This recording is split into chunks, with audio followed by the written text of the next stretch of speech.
So let's say you want to get into painting and don't know which colors to choose. Got a lot of questions. You're on a budget and can only get a few. How do you choose what to get? Red, blue, and yellow are the primaries you grew up with, so it's a good place to start, right? Well, what about cyan, magenta, and yellow? Hmm?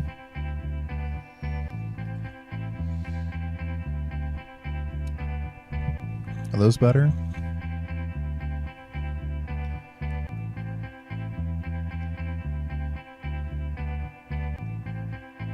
What would make a perfect primary? Can't be mixed by anything else, right? But which primaries are the most universal?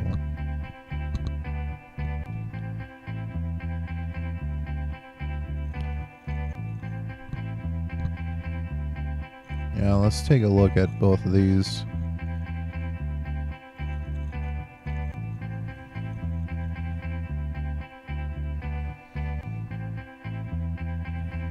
Starting out with cyan, magenta, and yellow. You know, I've got a lot of colors.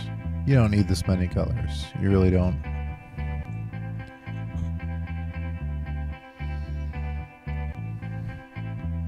Most of those you can mix pretty easily.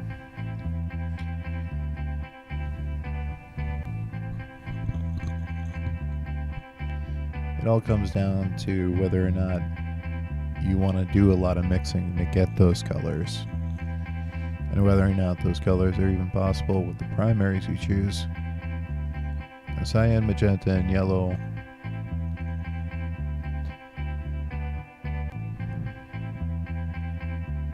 You can mix pretty much anything as long as you have the patience to mix them.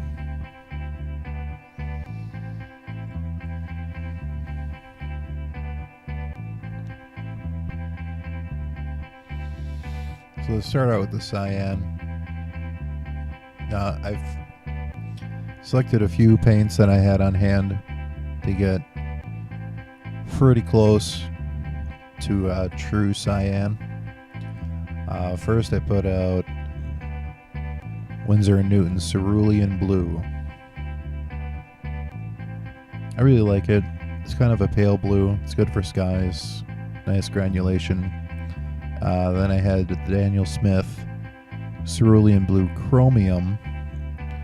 Slightly different. A little bit darker. Same amount of granulation.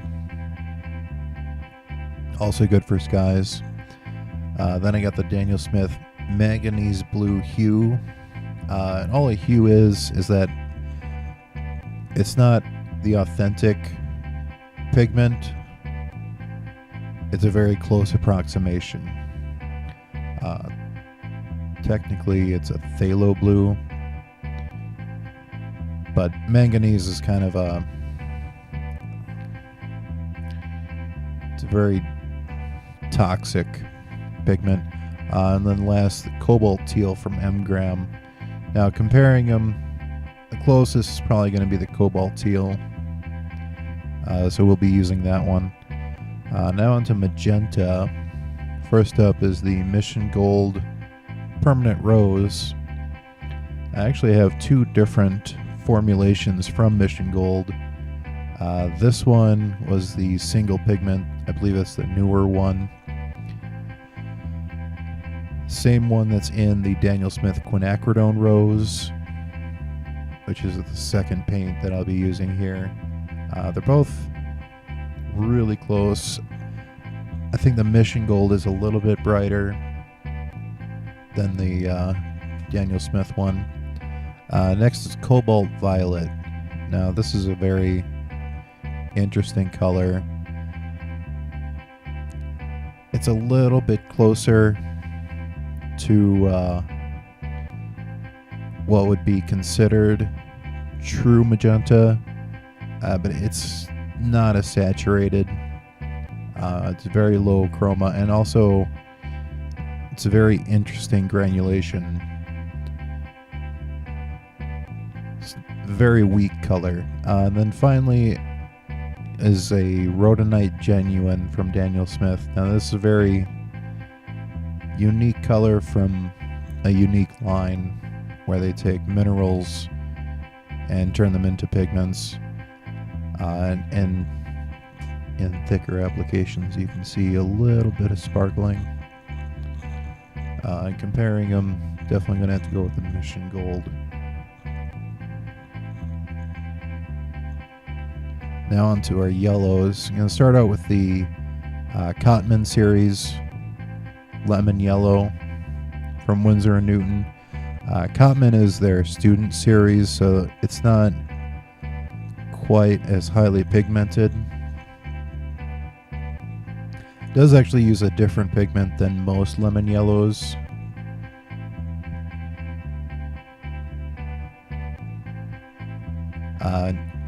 Especially like compared to the Sennelier Lemon Yellow, which uses PY3. That's the standard lemon yellow pigment. Much more saturated. Next, just to put it out there, the new Gamboge from Winsor & Newton. Now this one is actually two different pigments, a yellow and a red.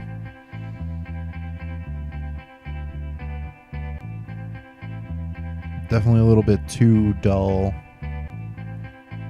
for right now. And then the Mission Gold Permanent Yellow Deep. Now comparing them, and oh my god, Sennelier Lemon Yellow for sure.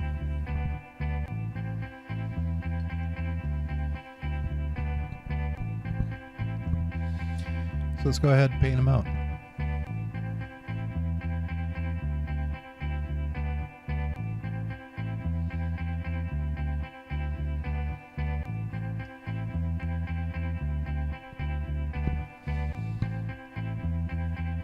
Just to have fun with it, let's put the I put the yellow on top, and then magenta on the right, and cyan on the left, and that looks pretty close to every single cyan, magenta, and yellow samples you'll find on Google search images.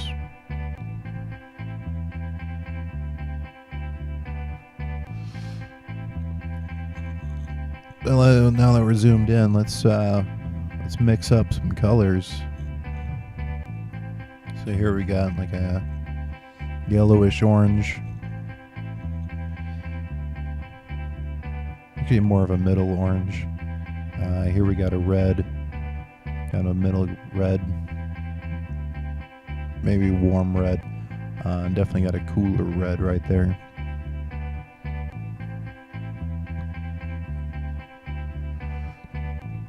Of course, when I say warm and cool, just referring to color temperatures. Blues, greens, purples are cool. Yellows, oranges, and reds are warm. In between the cyan and the yellow, you just different shades of green. Big surprise.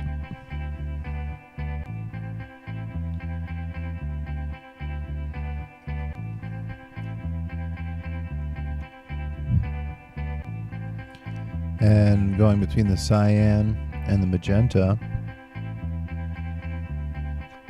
got kind of a violet going in right there, and then purple coming up.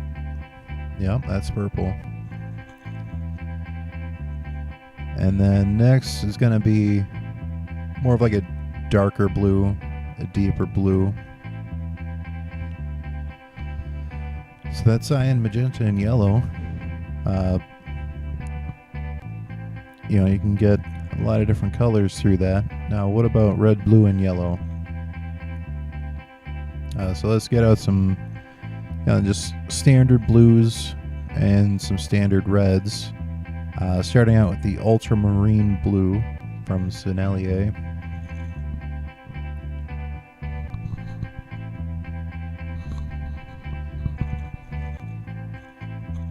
Now, a quick little note when looking at different colors When you say like a warm red, it's a red that leans towards orange versus a cool red, which leans more towards purple. And then cool yellow leans towards green. Cool yellow, or a warm yellow, leans towards orange. Oh, and the next, that was a cobalt blue. So what about blue? Actually, it's going to be a warm blue leans towards purple backwards. Cool blue lean towards green. Warm blue leans towards purple. I might have to, let's edit that out. Then after that cobalt blue from Mgram, we had the Mission Cobalt, which is actually a mixture of ultramarine and phthalo blue. Phthalo blue being what I just put out now from the Cotman, which again was the same pigment as the manganese blue hue. Then after that cobalt, or Cotman phthalo, is the Mission Cerulean, which is another phthalo. That's one thing I don't really care for with Mission Gold, is the way that they name their paints. Just not normal. Then we had Prussian blue, which is probably my favorite blue. Like, I don't know if you could tell by how many blues I had. That blue is my favorite color. And it definitely has nothing to do with my depression. And last but not least, we have anthraquinone blue from Mgram. Most brands refer to that pigment as indanthrene. It's very closely related to indigo blue. It's just more of a, it's just a better version of the natural pigment, which is kind of, it fades over time. Referred to as fugitive, from the Latin to fly.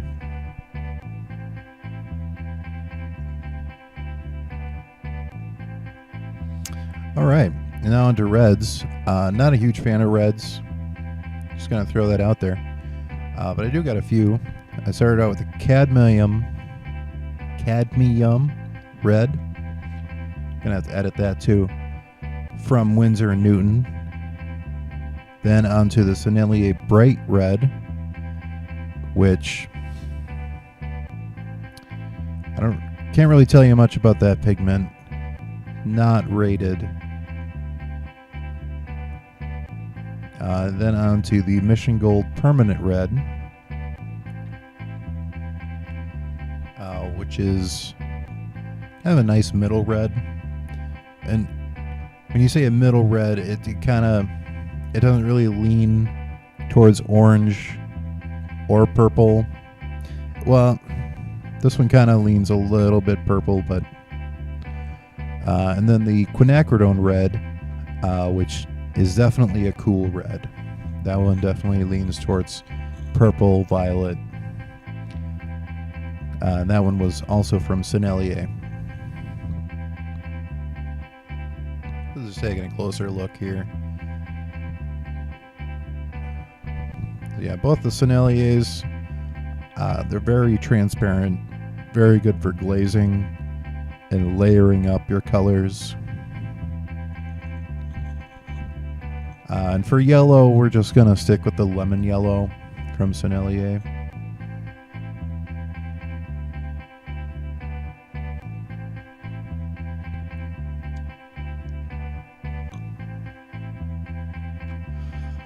And I did choose the phthalo blue from Cotman as our standard blue, and the Mission Gold Permanent Red as a standard red, or blue. Yeah. You know what I mean. Jelly bean. So let's take a closer look at how these colors will mix with each other. Now here between the yellow and red, we've got definitely like an orange yellow, a deeper yellow, then a nice bright orange, and then kind of a deeper reddish orange.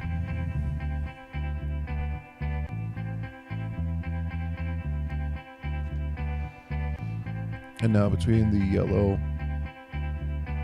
and blue, I've got a light green, kind of a middle green, and then we're going in with a deeper green. Now coming up here is the main weakness of the red, yellow, and blue model. If you just use 3 primaries, and that's the purple.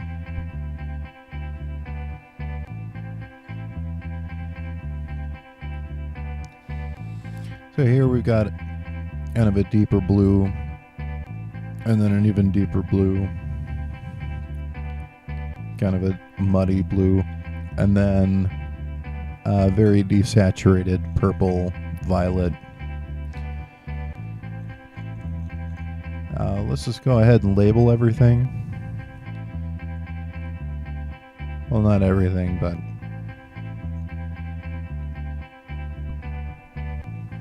just to demarcate which side is which and which colors we used.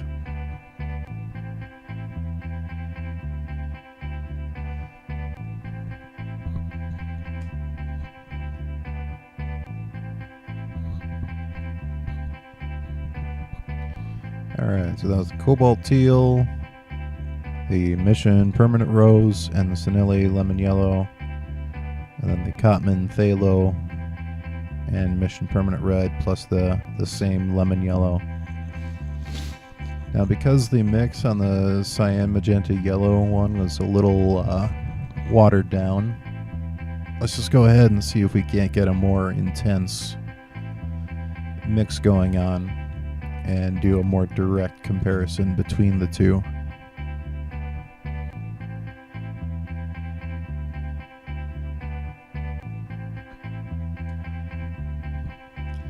So here we're putting out very saturated amount of the cobalt teal, and then a very saturated amount of the mission permanent rose, and let's mix those two together.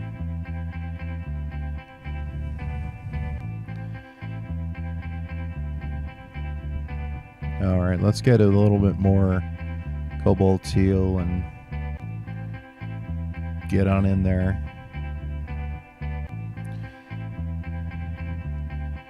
So there you can get a pretty good idea of the range of colors that you can make with cobalt teal and permanent rose. And let's go ahead and do the same with the phthalo blue and permanent red. Let's see if we can't get a decent looking purple out of those.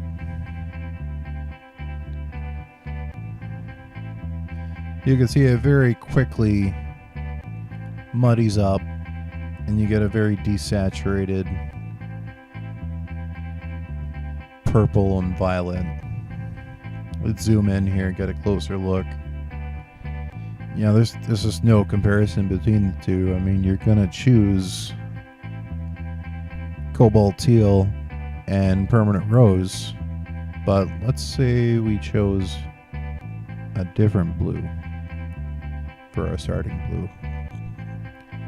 Say we chose ultramarine. So let's mix those two together, and what do you know?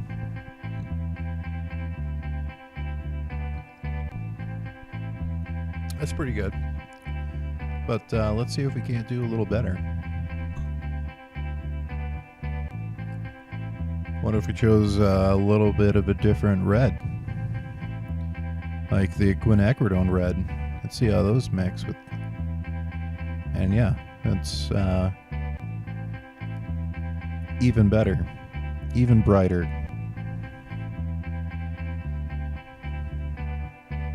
That's a much better looking purple. But what if we had chose quinacridone red as our starting red? What kind of an orange does that red make? So let's take the lemon yellow and let's mix those.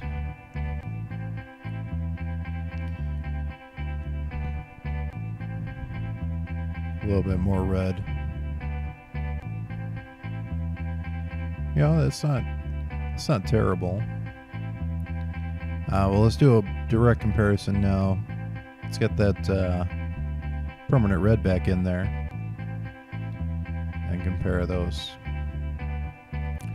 You know what? I can't really see a difference. Let's do that again. There we go. That's better.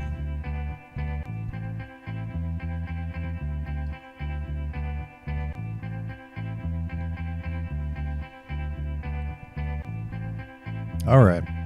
Now we're cooking. Now there's some oranges right there. Those very bright oranges. Pretty nice looking oranges. But let's do the same with the other two. Where does that get us? Ooh. Oh yeah. Now that's an orange. I don't want to paint with that. That's a good one. Let's get a closer look. Yeah, that's just so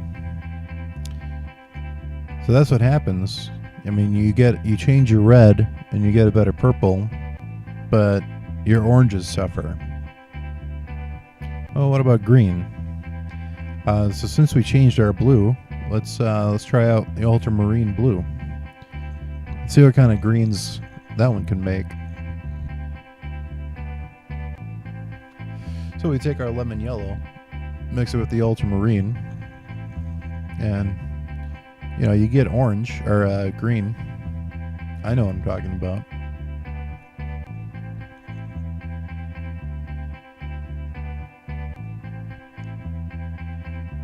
Well, let's go back and grab some of that phthalo blue. Yep, there it is.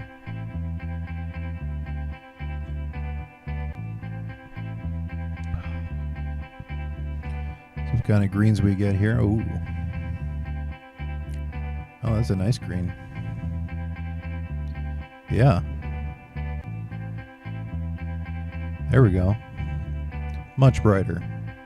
With the ultramarine, you get kind of a desaturated forest green, whereas with the phthalo blue, it's more of a true green. So what's happening here?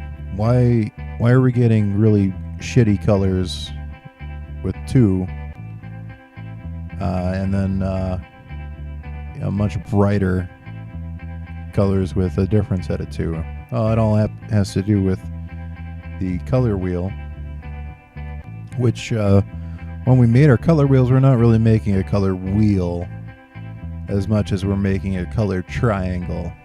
Because if this circle represents every single color that we can see, full saturation, and we pick just 3 of those colors to mix with, guess what?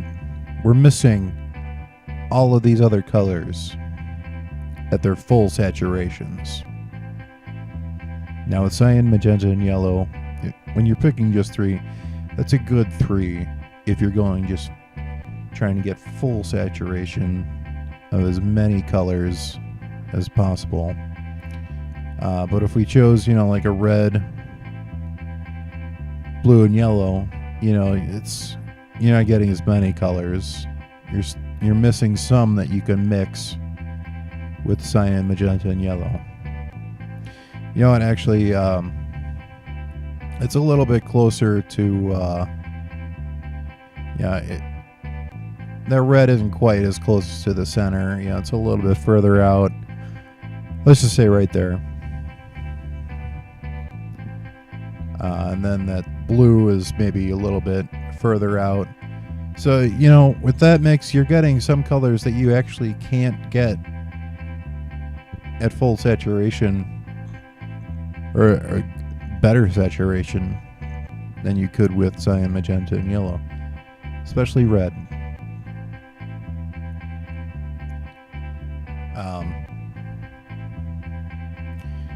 Yeah, and so when you're looking at, you know, a specific color, trying to get a full saturation, you know, if you have just 3, you know, something's going to suffer. And it really depends on what you want to paint. So say we wanted this purple down here. If we pick a blue that's close to that purple and a red that's close to that purple, you're going to get a much better saturated version of that color. You know, and it's the same all around the color wheel. You know, when you've got a minimal palette where you only have a few colors, you have to ask yourself, which ones are you going to be painting more of? You know, are you going to be painting a lot of purples? A lot of oranges? A lot of greens? And you have to choose your palette accordingly. And this leads into the standard palette, which is a split complement or a split primary palette. So you have 2 reds, you know, 2 yellows and 2 blues. That way you can make nice secondary colors. But that's another video.